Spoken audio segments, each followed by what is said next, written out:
Nominated लोग थे, उनमें से मुझे ऐसा उस वक्त लगा था कि शायद विकी भैया निकलेंगे on the basis of vote, but unfortunately मैं निकली। बिग बॉस के घर से बाहर आने के बाद आयशा ने अपना पहला इंटरव्यू दिया, जहां उनसे कई सारे सवाल पूछे गए। वहीं उनसे ये भी पूछा गया कि अगर आपको नॉमिनेट नहीं किया जाता तो आपको क्या लगता है कि आप किसे नॉमिनेट करते या आपकी जगह कौन होना चाहिए। तो आयशा ने खुले शब्दों में साफ तौर पर कह दिया कि मुझे ऐसा लगता है कि मेरी जगह यहाँ पर विकी भैया होना चाहिए था, लेकिन ऐसा नहीं हुआ। अनफॉर्चुनेटली मुझे यहाँ बाहर आना पड़ा। कोई बात नहीं, मेरा बैड लक है, मैंने अच्छे से खेला है, ऐसे कहते हुए आयशा ने इस सवाल का जवाब दिया है। इसके अलावा भी आयशा कई सारे सवालों के जवाब दे रही थी और मीडिया को फेस भी कर रही थी। फिलहाल आयशा ने काफ़ी अच्छा खेला है। वहीं पर बिग बॉस का अब आखिरी फिनाले होने वाला है, जहां पर बिग बॉस का विनर चुना जाने वाला है। अब ऐसे में एलिमिनेशन तो बहुत सारे हो रहे हैं।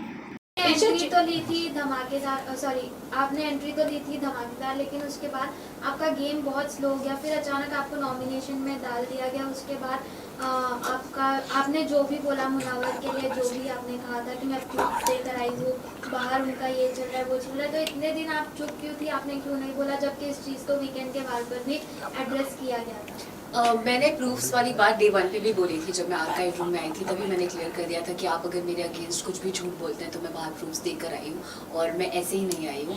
एंड रही बात कि मैं बहुत जोश से आई थी और फिर जो मेरा गेम डल होने की बात है, हाँ मुझे भी इस चीज़ का रिग्रेट है कि शायद अगर मैं उस इमोशनल चीज़ में ना बही होती तो मैं एज अ कंटेस्टेंट बेटर कर पाती, बट ठीक है, देर आए दुरुस्त आए। एंड रही बात, मैं नॉमिनेशन की वजह से मैंने चीज़ें नहीं बोली थी, जो रीज़न यूज़ हुआ था नॉमिनेशन में, दैट इज़ वॉट हर्टेड मी कि आप अगर मुझसे कह रहे हैं कि पर्सनल चीज़ों को असाइड रख के गेम पे फोकस करते हैं एंड आप ही गेम के लिए मुझे एक पर्सनल रीज़न दे के नॉमिनेट करें। अगर वो मुझे नॉमिनेट नहीं करते तो भी मैं नॉमिनेट होने वाली थी, पूरा घर का हाथ था ही मेरे नॉमिनेशन के पीछे।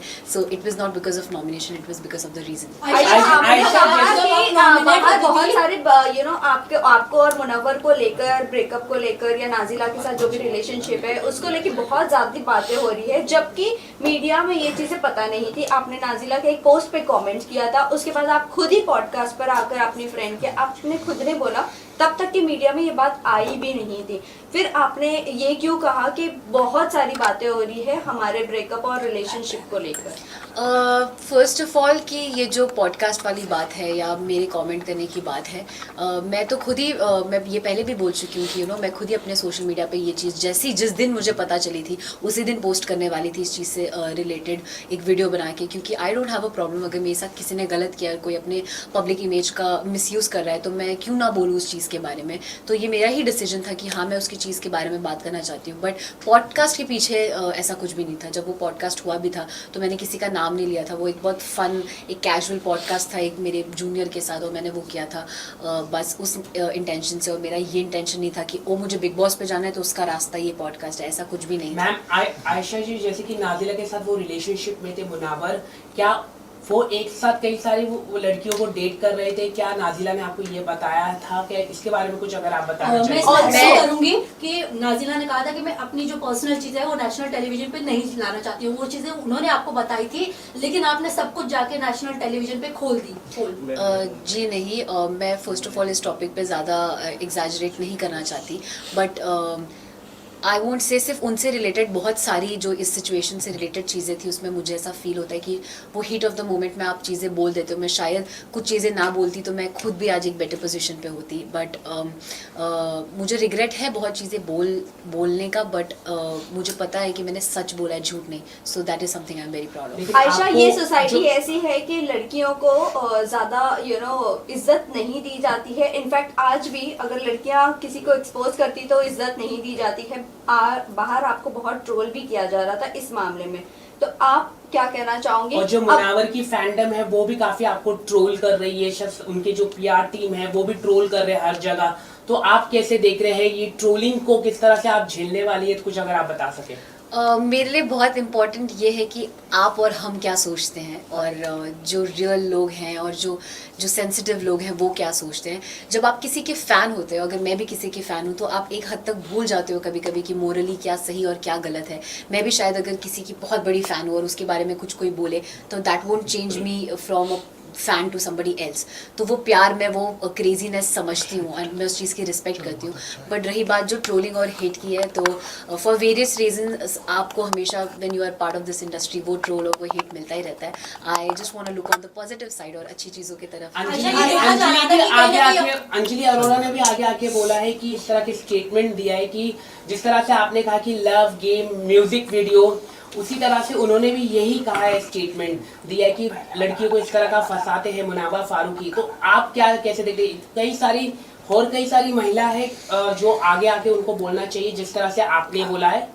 हाँ, मतलब मैं अगर इस चीज़ में, मुझे ऐसा लगता है अगर मैं इस चीज़ में ये स्टैंड ले रही हूँ, तो अगर किसी को फील होता है कि उनके साथ भी गलत हुआ है, and it's not just in context of Munawar, किसी और लड़के की भी टूवर्ड्स या किसी और ने भी उनका गलत किया है, तो आई थिंक आपको उस चीज़ के बारे में बात करना चाहिए. You should be vocal about it. Ayesha, ये देखा जाता था कि जब आप नॉमिनेट होती थी तब जो है आप मुनावर से लड़ती थी. उससे पहले आपका और मुनावर का रिलेशन सही होता था, लेकिन जैसे ही बारी नॉमिनेशंस की आती थी आप लड़ना शुरू कर देती थी. इस पे क्या कहना? अगर मुझे गेम का इतना ही क्रेज होता तो शायद वो जो मुझे नॉमिनेशन और इन्हीं चीज़ों से फ़र्क पड़ता, तो वो जो मेरा 10 दिन का पीरियड था जिसकी वजह से मेरे बाकी घर वालों से रिश्ते ख़राब हुए, मैं वो ना करती और मैं इमोशंस में ना बहती. बट मेरे लिए उस वक्त बहुत ज़्यादा ज़रूरी था कि मैं क्या फ़ील कर रही हूँ और क्या नहीं, रादर देन मैं नॉमिनेट हो रही हूँ या नहीं, या मैं क्या कर रही हूँ, गेम में कैसे जा रही हूँ वगैरह वगैरह. आयशा, क्या ये प्लान था? बिकॉज आपके और मुनावर के बीच में हमने कई सारी कन्वर्सेशन सुनी है कि आप परफेक्ट बिग बॉस मटीरियल हो, तो क्या यही सब सोचकर आपने बिग बॉस के घर में एंट्री ली थी? नहीं, I take this as a compliment अगर किसी को लगता है कि मैं एक बिग बॉस मटेरियल हूँ. बट नहीं, मैं ये सब सोच के घर नहीं आई थी कि और I think middle class families में तो ये लोगों को पता ही होगा. हम आम घर में भी जब जो फैमिलीज बिग बॉस देखती है, हम घरों पे भी कमेंट करते हैं कि मेरी बेटी तो एकदम मतलब बिग बॉस जाएगी तो आग लगा देगी टाइप्स. तो वो वैसा सॉर्ट ऑफ कमेंट था, एंड नॉट कि उस एक कमेंट की वजह से मैं ये डिसीजन ले लूँ कि मुझे बिग बॉस करना है. आयशा, देखा जा रहा था कि विकी भैया जो है वो आपको गलत तरीके से टच कर रहे थे, बट आपने उस चीज़ पे स्टैंड नहीं लिया. अगर वहाँ पे देखा जाए तो वो बहुत ही गलत तरीके का टच था. बिल्कुल भी नहीं. और आई थिंक जैसा आप सब देख चुके हैं कि मैं बहुत वोकल हूँ मेरे साथ जो सही होता है और सही जो गलत होता है उसको लेकर. और अगर मुझे 1% भी 0.1% भी फील होता कि विकी भैया का टच या उनका मेरे टुवर्ड्स कंडक्ट जो है वो गलत है या उनके इंटेंशंस गलत है, तो मैं उसी वक्त उनको रोकती और वहीं शो पे उनको उस चीज़ के ऊपर कॉल आउट करती. बट ऐसा बिल्कुल भी नहीं था. मैंने कभी भी ऐसा फील नहीं किया है कि उनका जो मेरे टुवर्ड्स बिहेवियर है या जो उनका मेरे टुवर्ड्स जो टच है या कंडक्ट है वो गलत है. He is not the kind of person जो पोर्ट्रे हो रहा है या जैसे वो लग रहे हैं. आयशा, ये भी जानना चाहेंगे, आप जब घर में गई थी, आपने कहा था कि आपकी मम्मी मनारा को बहुत ज़्यादा पसंद करती है. क्या आपकी मम्मी अब भी मनारा को बहुत पसंद करती है? क्योंकि उन्होंने जिस तरह से आपका बॉडी शेम किया है, जिस तरह से आपके कैरेक्टर पर उछाला है कीचड़, और आपको उन्होंने चीप तक का कहा है. क्योंकि जब आप मनारा से बात करती थी और तुरंत सेकंड में आप जाकर अगर मुनव्वर से बात करती थी, उनको लगता था कि आप चीप हो. क्या अभी भी आपकी मम्मी पसंद करती है? वो उनका पर्सनल पॉइंट ऑफ व्यू है मनारा का कि वो मेरे बारे में क्या सोचती हैं. एंड मुझे ऐसा लगता है कि शायद वो she is very over expressive about what she feels, and I think वो उस जोन में वो चीज़ें बोल देती हैं, कुछ चीज़ें ऐसी भी जो शायद वो मीन भी नहीं करती हैं. रही बात मेरी मम्मा की, तो मैं मम्मी से अभी तक मिली भी नहीं हूँ. मेरी उनसे मुलाकात ही नहीं हुई है. शो पे जाने से 1-1.5 महीना पहले तक मैं उनसे मिली नहीं थी. अभी ये जब इंटरव्यू चल रहा है, मम्मा घर पे मेरा वेट कर रही है, आज वो वापस आई है, तो अब जाके मैं मिलूंगी और पता करूंगी कि वो क्या फील. आयशा, ये जानना चाहेंगे कि शो के बाद आप मुनावर से मिलकर और नाजिला के साथ बैठकर चीजें डिस्कस करना पसंद करेंगी या चीजें अवॉइड करना पसंद करेंगी? और आगे आपका रिलेशनशिप स्टेटस क्या है विद मुनव्वर? हम बहुत, मेरे साइड से एटलीस्ट मैं बहुत क्लियर हूँ, और मुझे ऐसा लगता है वो भी अपने साइड से बहुत क्लियर है कि उनको मेरे साथ कुछ नहीं रखना और मुझे उनके साथ कुछ नहीं रखना है. एंड हम इन चीज़ों से बाहर आ चुके हैं. एंड रही बात नाजिला की, तो I am been trying to avoid that topic मैं, बिकॉज ऑलरेडी वो एक बार एक्सप्रेस कर चुकी हैं कि she doesn't want this to be discuss. तो मैं इस चीज़ के बारे में कुछ भी अगर मुझे फील भी होता है मैं नहीं बोलना चाहूँगी. I want to cut this topic right here. And नहीं, मुझे नहीं लगता ऐसा कोई भी जोन या ऐसा कुछ भी किसी चीज़ की ज़रूरत है जहाँ हम तीनों को साथ बैठ के कुछ भी डिस्कस करने की नीड है. बट आयशा, जब आप घर में आई थी, आपने कहा था कि आप नाजिला का नाम बार बार ले रहे हो, आप मेरे साथ तब बाहर कमिट कर आए थे, या हमारा जो भी आपका रिलेशनशिप था. बट वहीं मैं बात करूँ, आप जिसके लिए अंदर गई थी फाइट करने के लिए, अपने लिए भी और नाजिला के लिए भी, उन्होंने आपको अनफॉलो भी कर दिया इंस्टाग्राम से, और आपने भी इनफैक्ट उन्हें अनफॉलो कर दिया, और वो बाहर आपके लिए भी स्टैंड नहीं ले पा रही है. Again it's somebody's personal decision, किसी को किस चीज़ पे स्टैंड लेना है नहीं लेना है। और मैं शो पे जब जा रही थी तब भी मैंने किसी से भी, नॉट जस्ट हर, किसी से भी एक्सपेक्ट नहीं किया था कि कोई मेरा साथ दे या मुझे सपोर्ट करे। मैं खुद में इतनी कैपेबल हूँ कि मैं अपनी बात खुद रख सकूँ, मुझे किसी की ज़रूरत नहीं है अपना स्टैंड लेने की। और रही बात अनफॉलो करने की, तो नहीं, मेरे साइड से ऐसा बिल्कुल भी नहीं हुआ है। मैं तो थी भी नहीं, जब मैं वापस आई तब मैंने देखा, तो आई एम श्योर उनको सर्टन चीज़ों का बुरा लगा होगा और उन्होंने अनफॉलो किया होगा और फॉलोअर से भी रिमूव कर दिया। ऑल्सो आयशा, ये भी आयशा, आ रही है एक कि सवाल मेरा नाज़िला है कि- डबल डेट भी कर रही थी। अब वो उन दोनों के बीच की बात है, वो मुनव्वर बेटर बता पाएंगे आपको। आयशा, मुनावर को लेकर ये भी आ रहा है कि उनके बच्चों को लेकर काफी बात आ रही है कि नाजिला उनके बच्चों को हैंडल नहीं कर पा रही थी, वो बोर्डिंग स्कूल में भेजना चाहती थी। ये कितनी बात सच्चाई है आप खुद बता सकती है। और दूसरी बात, एंड ये भी है कि आपने ये कहा था कि हाँ मैं उनके बच्चे के साथ उनको एक्सेप्ट करने के लिए तैयार हूँ, इस बात में कितनी सच्चाई है? पहला जो आपका सवाल था उस पर अगेन आई फील ये मुनव्वर के साइड से कही हुई बात है, तो उसका जस्टिफिकेशन वो ज़्यादा बेटर दे पाएंगे कि what is actually the truth. And जो सेकंड सवाल आपका है कि मैंने क्या एक्सेप्ट किया था, मैंने कुछ एक्सेप्टेंस या ऐसी चीज़ नहीं थी, बट मेरे साइड से आई नॉट जस्ट हिम, अगर कोई और भी होता तो मुझे I will never have a problem with somebody having a kid, या किसी का कुछ ऐसी चीज़ है, या जो हर किसी की लाइफ में कुछ ना कुछ गलतियाँ होती है या कुछ ना कुछ हिस्ट्री होती है, तो उससे मुझे अफेक्ट नहीं करता। अगर मुझे कोई इंसान पसंद है तो मुझे वो इंसान उसकी पर्सनालिटी के लिए पसंद है, उनके जुड़े लोगों से या उनसे जुड़ी चीज़ों से अफेक्ट नहीं करेगा। क्या आपने एक सबसे बड़ी बात की थी कि मुनावर ने शादी का रिश्ता भेजा था, तो कौन वो महिला है, उसके बारे में थोड़ा कुछ दर्शकों को आप बता दें। क्या वो फिल्म इंडस्ट्री से है या फिल्म इंडस्ट्री से नहीं, क्या वो इन्फ्लुएंसर भी है, क्या वो अंजलि अरोरा है, कौन है, कुछ अगर आप बता आपने सकें। ये भी कहा था कि हाँ। उन्होंने कहीं ना कहीं आपको भी इशारा दिया था शादी के लिए। हाँ, शादी के लिए। और वो चीज़ उन्होंने शो पे भी एक्सेप्ट की है कि शो से पहले भी और शो पे भी रहते हुए भी उन्होंने मुझसे वो शादी वाली बात की थी। एंड रही बात वो नाम लेने की, अगर मुझे लेना होता तो मैं शो पे ही ले लेती, but I don't want to disclose anybody else's name. एक सवाल मैं ये भी पूछना चाहूंगा कि क्या मुनावा फारूकी जिस तरह से महिलाओं के साथ उनके इतने सारे रिलेशनशिप आ रहे, क्योंकि अंजलि ने भी इस तरह का कहा कि कई सारी महिलाएं, तो डू यू थिंक ये एक अच्छा मैसेज जाएगा देश में कि अगर वो बिग बॉस की ट्रॉफी जीत पाते हैं या नहीं? आपको क्या लगता है एज ए विमेन, आप क्या सोचते हैं? क्योंकि जब आप बाहर निकले तो वो काफी रिलैक्स फील हो गए और उनकी गेम भी अभी दिखने लग गई है, तो आप क्या कहना चाहेंगे इसको लेके? डेफिनेटली मैं उन्हें एज अ विनर नहीं देखती हूँ। आई फील वो एक रियलिटी शो है, रियलिटी का शो का मतलब ये होता है कि आपकी पर्सनालिटी कितनी रियल है और आप कितने रियल आते हैं वो पता चले।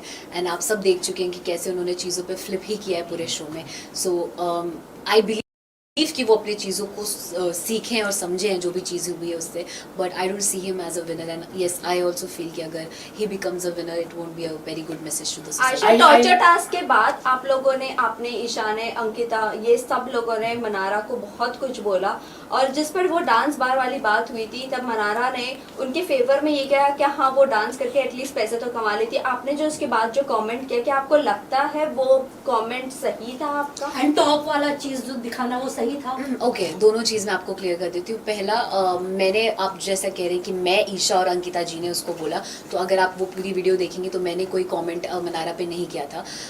कुछ बातें मैंने सुनी थी और ये डांसर वाली बात तो मैंने उस वक्त सुनी भी नहीं थी, क्योंकि दोनों तरफ से इतना, आप जब वहाँ रहेंगे तो आपको पता चलेगा कि शोर होता है कि आधी बातें समझ में भी नहीं आती है। बट मैंने वो गारमेंट वाली बात सुनी थी एंड एक दो चीज़ें सुनी थी जिसपे मैंने रात में ईशा को, जब हम सो रहे थे तब मैंने उसको बोला भी था कि वो आपने एपिसोड में नहीं देखा होगा, बट अगर आप लाइव फीड चेक करेंगे तो आप देख सकते हैं, जहाँ मैंने ईशा को बोला था कि आप ऐसी बात प्लीज़ मत करिए, it's not good for you also and do not speak about this things. जहाँ वो शर्ट वाली बात है, वहाँ पे एक और बार मनारा को ही बोला जा रहा था कि जब वो मुनव्वर को वो मसालों के लिए प्रोटेक्ट कर रही थी तो वो उनके पास बैठी हुई थी, तो सब उनको चीप बोल रहे थे या वगैरह चीज़ें बोल रहे थे। तब भी मैंने बोला था कि आप ऐसे प्लीज़ किसी को, लड़की को चीप मत बोलिए, she is just protecting him as a teammate. सो वहाँ पे भी मैंने स्टैंड लिया था। एंड रही बात शर्ट वाली, तो वहाँ पे आई डोंट नो इफ़ आपने देखा या नहीं देखा या वो ओवरलैप में चला गया। She was commenting on me कि मैं बहुत गंदा स्मेल करती हूँ एंड मैं चीप परफ्यूम यूज़ करती हूँ and something like that. And on various occasions she has made me feel कि आप like I'm classless या I don't belong to the place जहाँ से ये लोग belong करते हैं stuff। तो उस मोमेंट पे मैंने बोला कि फिर आप ये लीजिए, स्मेल कर लीजिए मुझे, जब वो बोल रही थी कि you smell bad। So it was in that sense and nothing else। Lastly किसको आप विनर देखना चाहते हो? अभिषेक या अंकिता जी दोनों में से जो भी जीत जाए, दोनों ही मेरे दिल के बहुत करीब है। I will be very happy. Ayesha, एक आखिरी सवाल आपसे पूछना चाहूंगा, जब सलमान खान ने आपको काफी बैश किया और आपको चक्कर काफी आया, क्या क्योंकि सोशल मीडिया में वो वीडियो दिखाई दे रहा था कि आपने खुद को हार्मफुल करने की कोशिश की, क्या वो सच्चाई हो? थोड़ा सा अगर आप बताइए, क्योंकि ऐसा लग रहा था कि आपने हार्मफुल करने की कोशिश की। आप कुछ अगर आप बताइए, चक्कर नहीं आया? नहीं, खुद को मारने की let's not comment on that. Last नहीं। वो अपनी तरफ से थैंक यू थैंक यू। थोड़ा टेबल हटा दो। सबको देख देख के स्माइल ही करते रहते हैं। But you played very well. Thank you so much, means a lot. I just hope it was... look here you लेकिन आपको स्टार्टिंग से मुझे जाना चाहिए। जनरली मैं बहुत खुश हूँ। मैं 30 दिन थी, मैं 90 दिन तो वहाँ रह ही नहीं पाती भाई। लेकिन सबसे ज्यादा वो अच्छा लगा आपने जो है ना अभिषेक पठान की बेटी, पर मुझे रिग्रेट उससे लड़ने का बहुत अच्छा मोबाइल में था। आगे भाई बूम का वायर निकाल दो जरा। ये वायर निकाल दो, किसका है ये? Wait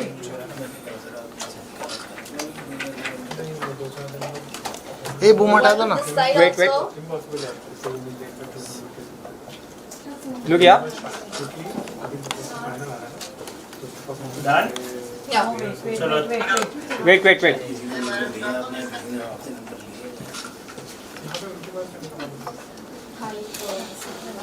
done just a second हो गया? ये सेंटर लुक दे, Ma'am, सेंटर center ऐसा look. सेंटर।